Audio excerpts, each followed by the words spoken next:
I'd like to bring in Republican Congressman from Texas, District 17, Pete Sessions, to discuss more on this. And sir, listen, you are the co-chair of this new DOGE caucus, and so I understand that it was a big part of the Trump campaign to cut federal spending, which many of your colleagues would call wasteful spending.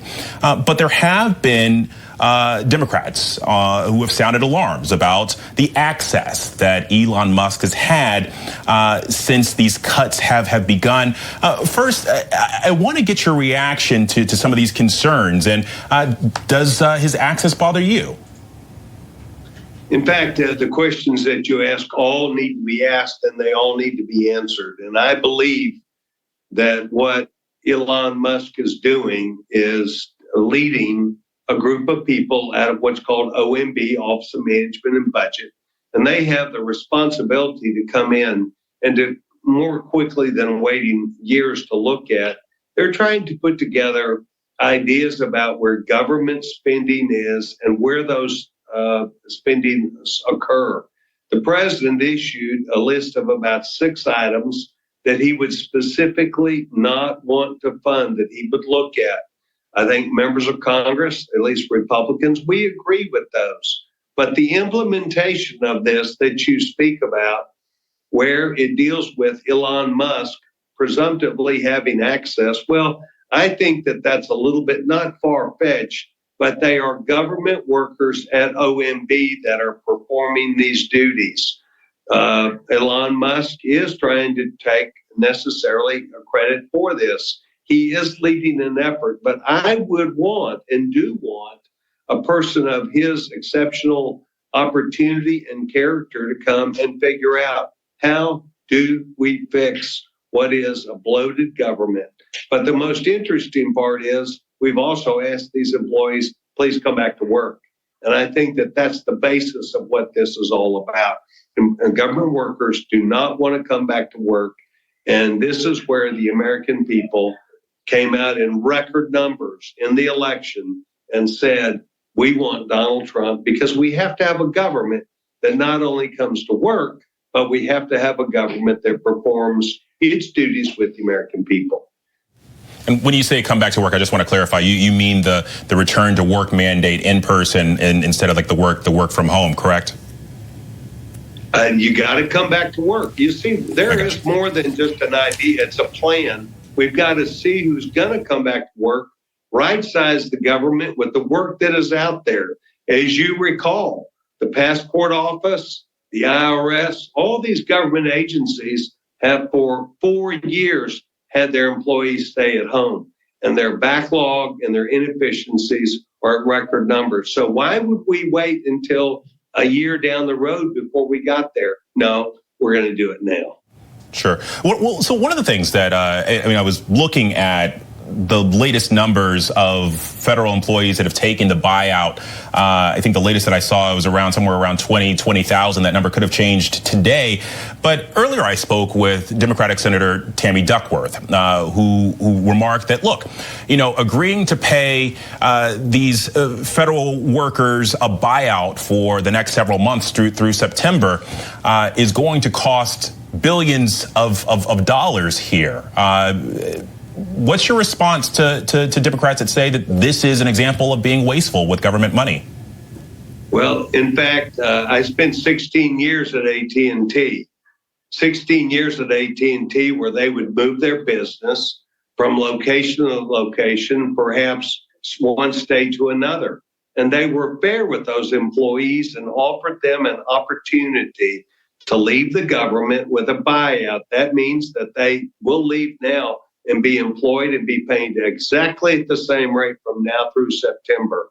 It is something that is done in the free enterprise system every day. So I have no problem with it. The problem that I do have, or would have, is that they have stayed out for all these years, and the government has become so unresponsive to the needs of the American people that it does not even look like a government agency can perform its duties. So we've got to get back to that. We've got to get back to where the American people can come to the IRS, Social Security, and they can get the things that they need. And that's what Donald Trump and I and Elon Musk are about, government efficiency. Gotcha. And I was telling you that those numbers have been changing daily. We just actually got an update that it's now 40,000 federal workers. I expect that that'll change before tomorrow's deadline. But I also wanted to ask you, sir, is there anything that would give you pause, action that Elon Musk could take in this position that would make you think that, hey, maybe he is going above the scope of what he's been asked to do? Sure, there are ways always to lose the confidence of people like myself. I am responsible for all oversight of government operations by the United States House of Representatives. And there are things that anyone could do that would be irresponsible, but the law is still there. And the law would require that Elon Musk not have this access to classified information. It's his employees, that they not do things with that would be against the law. So to even think that Elon Musk himself is doing these activities not in the best interest of the American people would really not be correct. And I will touch base with not just Mr. Musk, but I will be aware of this process.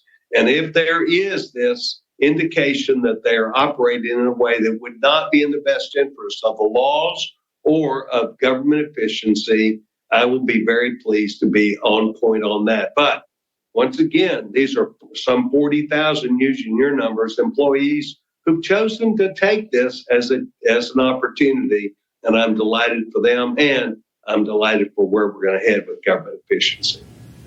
Well, and Congressman, I want to pivot a little bit to what we saw yesterday from the White House. Listen, President Trump, I've been to a ton of his rallies during the campaign season. I mean, listen, the economy and immigration issues 1 and 2, but not far down there was also his fervence for the military, and he sold voters on this America First strategy that basically said that, we were going to be at peace, that he was going to stay out of foreign conflicts.